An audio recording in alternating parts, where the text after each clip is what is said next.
Indonesia bagian dari diri saya.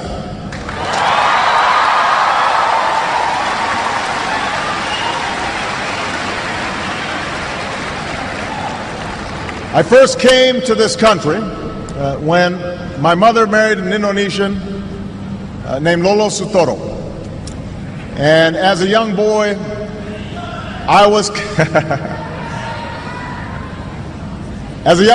coming to a different world. But the people of Indonesia quickly made me feel at home. Jakarta looked very different in those days. The city was filled with buildings that were no more than a few stories tall. This back in 1967, 68, most of you weren't born yet. The Hotel Indonesia was one of the few high-rises, and there was just one big department store called Cerita. That was it.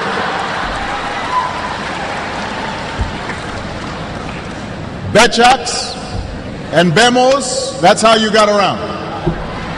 They outnumbered automobiles in those days. And you didn't have all the big highways that you have today. Most of them gave way to unpaved roads and the kampongs.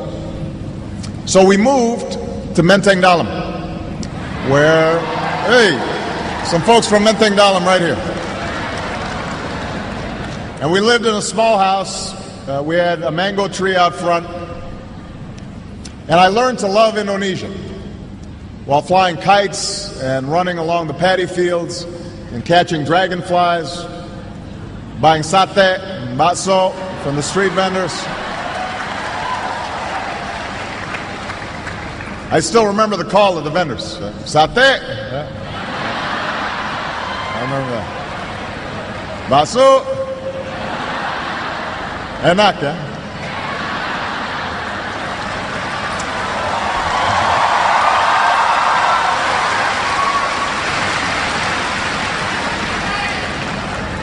But most of all, I remember the people. The old men and women who welcomed us with smiles, and the children who made a foreign child feel like a neighbor and a friend, and the teachers who helped me learn about this country. Because Indonesia is made up of thousands of islands and hundreds of languages, and people from scores of regions and ethnic groups. My time here helped me appreciate the common humanity of all people. And while my stepfather, like most Indonesians, was raised a Muslim,